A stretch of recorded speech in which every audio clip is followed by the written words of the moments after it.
à lire dans les bois. Petit prologue pour une symphonie comique.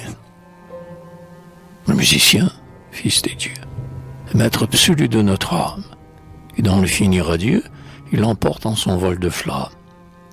Il est le maître, il est le roi, sans fusil ni canon de cuivre, sans bataille pâle d'effroi. Dès qu'il ordonne, il faut le suivre. Donc, il le veut, partons, fuyons, quittons pour ses apothéoses. Cette fête où dans les rayons resplendissent les lèvres roses. Cette fête aux aspects charmants, où parmi les flammes fleuries brillent les éblouissements, des femmes et des pierreries. Il va, chanteur inspiré, suivons-le d'un vol énergique, au loin, sous le ciel azuré, dans la grande forêt magique. Au bois, où se mêle ton corps, sous les ombres silencieuses, le divin rire aux notes d'or, et les larmes délicieuses. Où du sein des centres profonds, les oiseaux donnent la réplique à des virtuoses bouffons, jouant un air mélancolique. Là, comme un seigneur espagnol, tandis que Vénus étincelle, le mélodieux rossignol se plaint d'amour à la crécelle.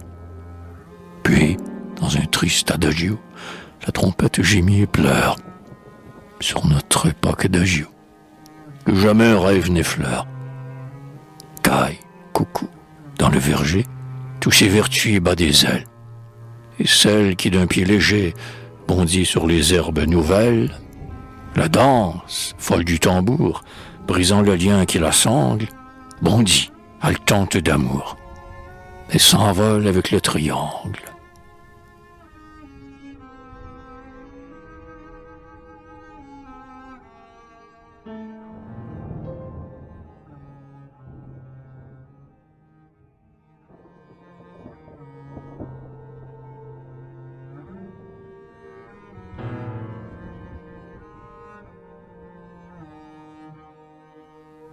Voix, parler aux rameaux flottants. Musique, on chante la ravine. Tenez, mesdames, de tout temps, ce fut de même, j'imagine. Sur l'herbe et dans les noirs ravins, et parmi la feuille obscure, un échange de chants divins entre la lyre et la nature. Au temps où les bêtes pleuraient, dans la sainte nature fée, les lions soumis adoraient un chanteur qu'on nommait Orphée. Car, dans mon rêve je le vois, éveillant les antres sonores, il avait dans sa grande voix l'éblouissement des aurores. La profondeur des cieux, le son qui monte des sphères sacrées, l'horreur des bois et le frisson des étoiles énamourées. À l'opéra, l'on eût sifflé, mais les panthères et la lys, n'ayant pas sur elles de clé, n'y cherchaient pas tant de malice. Et les tigres dans les déserts dédaignaient la façon banale de bâiller à tous les beaux airs, n'ayant pas de loge infernale. Dans l'ombre des rochers épars, regroupés sous un noir mélèze, les onces et les léopards tout bonnement se pâmaient d'aise.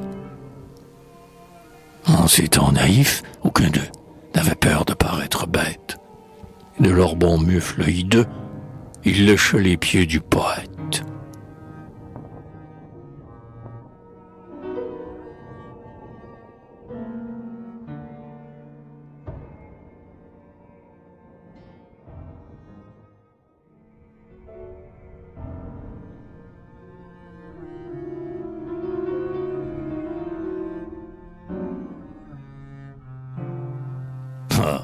S'envoler comme Ariel, quitter la terre avec délire, prêter l'oreille aux voix du ciel et ne pas dédaigner la lyre.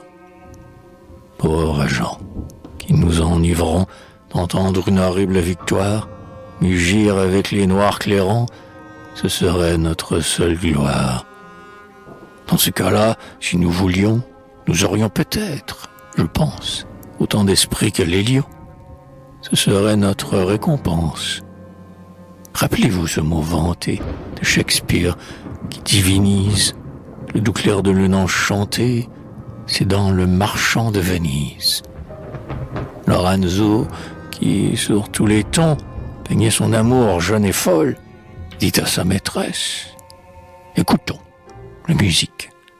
Ô sainte parole! Et voici que les deux amants écoutent dans la nuit sans voile les purs concerts des instruments, se mêler au chant des étoiles. Puisque le musicien, nous emportant dans l'harmonie, nous prend, libre de tout lien, sur les ailes de son génie. Puisque, nous enivrant d'accord, nous pouvons avec un sourire entendre la harpe et les cors, comme les amants de Shakespeare. Faisons comme eux, envolons-nous au-delà du monde physique. Et, comme dit ton Mouchidou, le maître, écoutons la musique.